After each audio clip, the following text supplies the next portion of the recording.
Hello दोस्तों।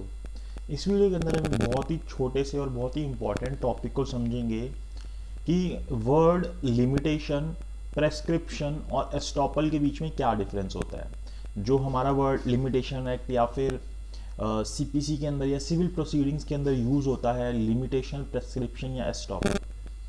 अब देखिए लिमिटेशन क्या होता है। लिमिटेशन वर्ड से ही हमें पता चलता है कि किसी चीज़ के ऊपर हमने एक लिमिट लगा दी।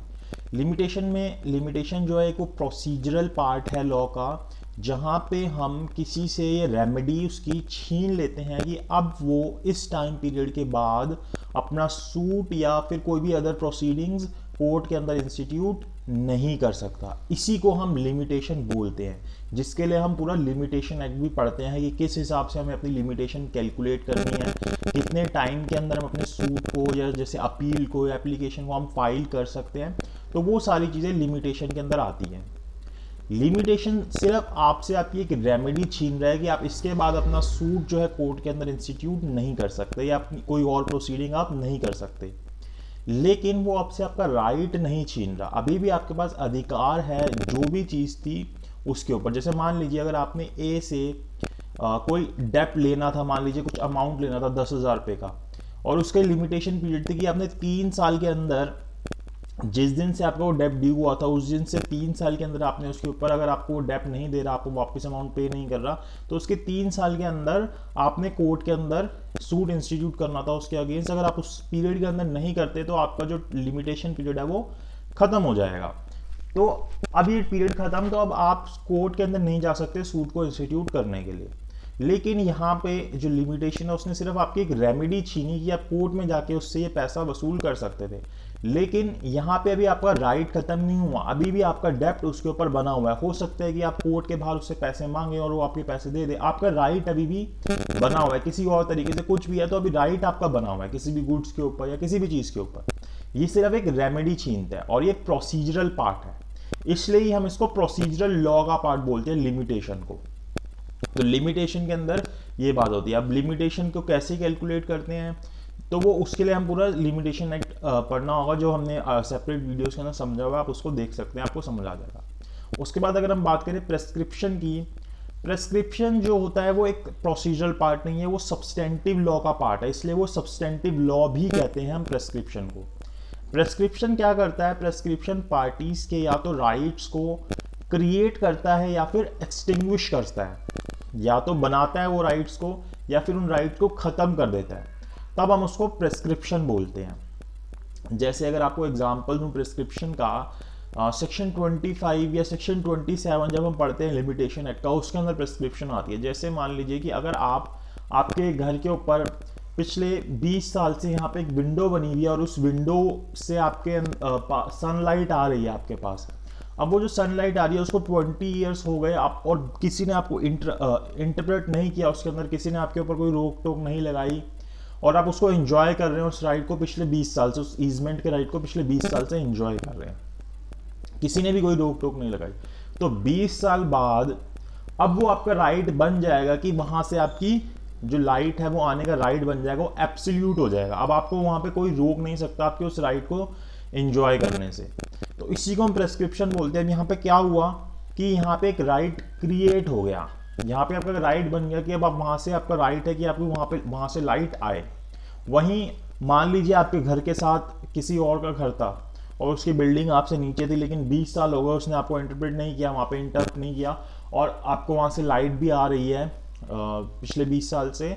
तो अब उसका राइट खत्म हो गया, उसका राइट एक्सटिंग्विश हो गया कि वो अपनी बिल्डिंग को उस लेवल से ऊपर लेके जाए जहाँ तक मेरी वो खिड़की बनी हुई थी और वो खिड़की को बंद करे। तो उसका वो राइट खत्म हो गया 20 साल बाद। यही बात अगर गवर्नमेंट की होती तो यही पीरियड जो 30 साल का हो जाता। तो इसको हम क्या बोलते हैं? प्रेस्क्रिप्शन। प्रेस्क्रिप्शन मतलब कि एक सब्सटेंटिव पार्ट है, ये एक सब्सटेंटिव लॉ है जो कि आपके किसी राइट को क्रिएट या फिर एक्सटिंग्विश कर देता है, उसी को हम प्रेस्क्रिप्शन बोलते हैं। ये जो मैंने आपको एग्जांपल दिया सेक्शन 25 का, इसको हम क्या बोलते हैं? एक्विजिटिव प्रिस्क्रिप्शन भी बोलते हैं। क्या बोलते हैं? एक्विजिटिव प्रिस्क्रिप्शन भी बोलते हैं। इसका नाम है एक्विजिटिव। एक्वायर कर रहे हो आप, क्या कर रहे हो? राइट को एक्वायर कर रहे हो, तो क्या बोलेंगे हम इसको? एक्विजिटिव प्रिस्क्रिप्शन। वहीं अगर कोई ऐसी प्रिस्क्रिप्शन होती है जो सिर्फ आपके किसी राइट को ख़त्म कर देती है, मतलब कि अब आपका राइट कोई नहीं रहा लेकिन किसी और का राइट क्रिएट भी नहीं हुआ, तो ऐसी प्रिस्क्रिप्शन को हम क्या बोलते हैं, डिस्टिंक्टिव प्रिस्क्रिप्शन, जो कि सेक्शन 27 के अंदर दी हुई है। क्या बोलते हैं, डिस्टिंक्टिव प्रिस्क्रिप्शन। तो ये डिफरेंस है या ये मीनिंग है लिमिटेशन और किसका, प्रिस्क्रिप्शन का। अब हम अगर एस्टॉपल के ऊपर आए, जैसे कि हमने देखा कि लिमिटेशन क्या है, लिमिटेशन एक प्रोसीजर है, तो ये लिमिटेशन एक लॉ ऑफ प्रोसीजर है। वही जो एस्टॉपल है वो क्या है, लॉ ऑफ एविडेंस है, जो हम एविडेंस एक्ट के अंदर सेक्शन 115 के अंदर पढ़ते हैं। क्या है, लॉ ऑफ एविडेंस है। लिमिटेशन के अंदर हमने क्या किया, हमने बोला कि तेरे पास एक राइट था और हमने तेरे को एक टाइम पीरियड दिया, तो उसको फटाफट क्विकली आके उसको एंजॉय करो अपने राइट को। मतलब आपको अगर एक 3 साल का टाइम दिया गया तो अब 3 साल से लेट क्यों कर रहे हो, तो चीज़ें उससे एक लिमिट देने के लिए कि कोई भी अब ऐसे तो 50 साल बाद आके भी फिर सूट कर देगा, तो ऐसे तो फिर एंड नहीं होगा प्रोसीडिंग्स का, कोर्ट की प्रोसीडिंग्स भी चलती रहेंगी और किसी का राइट जो है वो एब्सोल्यूट नहीं होगा, उसको एंजॉय नहीं कर पाएगा वो। तो एक लिमिट लगाई गई कि अपने राइट को क्विकली आके एंजॉय करो। लेकिन एविडेंस क्या है, एविडेंस होता है कि भाई अब आपने एक बात बोल दी एक प्रोसीडिंग के दौरान या कभी भी आपने एक बात बोल दी, आपने एक एविडेंस प्रोड्यूस कर दी है, तो अब आप उससे चेंज कैसे हो सकते हैं। ऐसे तो फिर वही सेम चीज़ हो जाएगी कि एक तो प्रोसीजर जो है कोर्ट के वो सही से नहीं चलेंगे, और जो एंड है एक जैसे अगर एक ट्रायल चल रहा है तो उसको एंड में लेके आना, उसको एंड करना बहुत मुश्किल हो जाएगा, क्योंकि फिर कोई भी कुछ भी पहले इसने ये बात बोली फिर वो ये बात बोलेगा, फिर वो अपने अमेंड करता रहेगा प्लीडिंग्स को, क्योंकि जब प्लीडिंग भी अमेंड करते हैं तो उसके अंदर जो मेन सब्सटेंटिव पार्ट होता है वो चेंज नहीं होता। तो वो एस्टॉपल है कि एस्टॉपल अगर आपने एक बात बोल दी तो अब आप उसको चेंज नहीं कर सकते, आपने एक एविडेंस प्रोड्यूस कर दिया तो अब आप उसको चेंज नहीं कर सकते।